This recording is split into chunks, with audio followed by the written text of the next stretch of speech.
A humildade de Maria ao ser saudada pelo anjo, de Santo Afonso Maria de Ligório.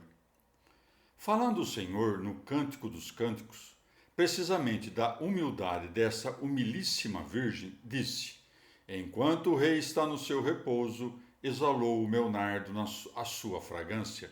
1:11. Comenta Santo Antônio as citadas palavras deste modo: O nardo, planta pequena e baixa, é figura da humildade de Maria, cujo odor subiu ao céu e atraiu o Verbo do seio do Eterno Pai ao seio virginal. De modo que o Senhor, atraído pela fragrância desta humilde virgenzinha, a escolheu para sua mãe, querendo fazer-se homem para remir o mundo. Mas, para a maior glória e merecimento desta mãe, não se quis fazer seu filho, sem que primeiro ela prestasse seu consentimento, diz Guilherme Abade. Eis porque, enquanto a humilde virgem suspirava em sua cela, com mais fervor que nunca, pela vinda do Redentor, conforme uma revelação a Santa Isabel de Turíngia, vem o arcanjo Gabriel com a grande embaixada. Entra e saúda, dizendo: Ave Maria, cheia de graça, o Senhor é convosco e bendita sois entre as mulheres. Lucas 1:28. Deus vos saúda, ó Virgem cheia de graça, pois foste sempre rica da graça, acima de todos os santos. O Senhor é convosco, porque sois tão humilde. Bendita sois entre as mulheres, porquanto as outras incorrem na maldição da culpa. Mas vós, porque havíeis de ser mãe do bendito, sois e sempre sereis bendita e isenta de toda mácula. Entretanto, a humilde Maria, a esta saudação toda cheia de louvores, que responde? Nada. Não respondeu, mas pensando na saudação perturbou-se. Quando ela o ouviu, turbou-se com o seu dizer, e cogitava que saudação fosse esta. Lucas 1:29. E por que se assustou? Acaso por temor de ilusão ou por modéstia, vendo um homem como quer alguém pensando que o anjo lhe apareceu em forma humana? Não, o texto é claro. Turbou-se com o seu dizer, mas não com a sua aparição, observa São Bruno de Segni. Essa perturbação foi causada unicamente por sua humildade, que absolutamente não podia compreender semelhantes louvores. Por isso, quanto mais pelo anjo ouve exaltar-se, mais se humilha e considera o seu nada. Reflete aqui São Bernardino: houvesse o anjo lhe declarado que era a maior pecadora do mundo, e não teria a Virgem se admirado tanto. Mas ouvindo aqueles louvores tão sublimes, toda se perturbou. E isso porque, sendo tão cheia de humildade, aborrecia todo elogio e desejava que só o Criador, fonte e origem de todo o bem, fosse louvado e bendito. Assim o disse Maria a Santa Brígida, falando do tempo em que foi feita mãe de Deus. Mas, digo eu, era a Santíssima Virgem bem instruída nas Sagradas Escrituras, e assim conhecia ser já chegado o tempo, predito pelos profetas, da vinda do Messias. Já eram completas as semanas de Daniel, 9:24. Já tinha passado o cetro de Judá às mãos de Herodes, rei estrangeiro, segundo a profecia de Jacó. Bem sabia a senhora que uma virgem devia ser mãe do Messias. Ouve o anjo dar-lhe aqueles louvores que parecia servirem unicamente a uma mãe de Deus. Nada lhe veio então ao pensamento, ao menos quem sabe, se porventura fosse ela esta mãe de Deus escolhida? Não, a sua profunda humildade nem tal lembrança lhe permitiu. Serviram tão somente aqueles louvores para fazê-la entrar num grande temor, considera São Pedro Crisólogo. À semelhança do Salvador, que foi confortado por um anjo, se tornou preciso que São Gabriel, vendo Maria tão assustada com aquela saudação, a animasse, dizendo: Não temais, ó Maria, porque achastes graça diante de Deus.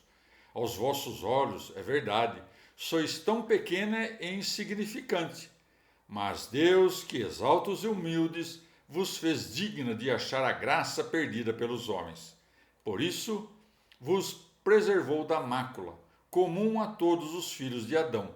Por isso, desde a vossa conceição, vos ornou de uma graça maior que a de todos os santos.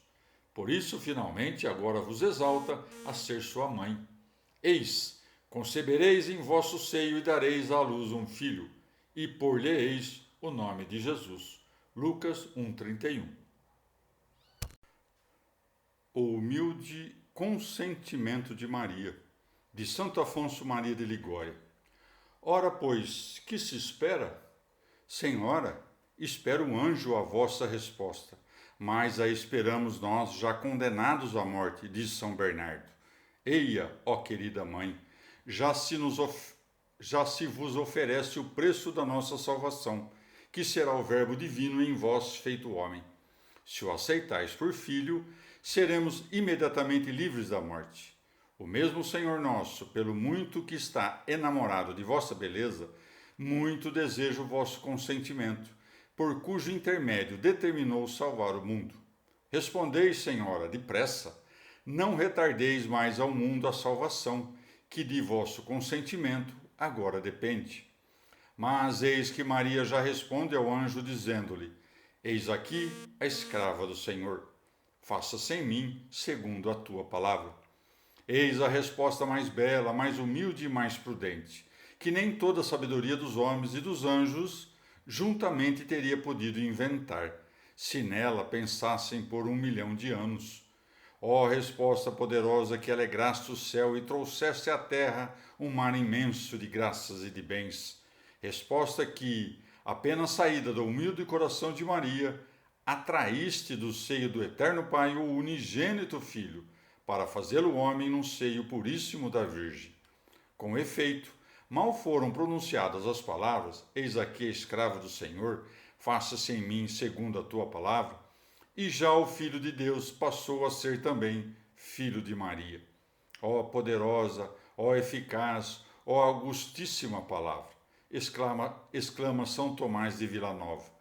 Com um fiat, criou Deus a luz, o céu, a terra, mas com esse fiat de Maria, um Deus se tornou um homem como nós.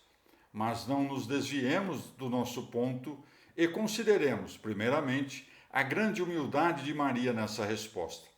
Bem conhecia ela quanto fosse excelsa a dignidade de Mãe de Deus. O anjo acabava de assegurar-lhe que era essa feliz mãe escolhida pelo Senhor. Nem com tudo isso, porém, vemo-la se adiantar na estima de si mesma, ou demorar-se em vãs complacências, considerando de um lado o seu nada, do outro a infinita majestade de Deus que a escolhia por mãe, reconhece-se indigna de tanta honra. Entretanto, em nada se quer opor à sua vontade.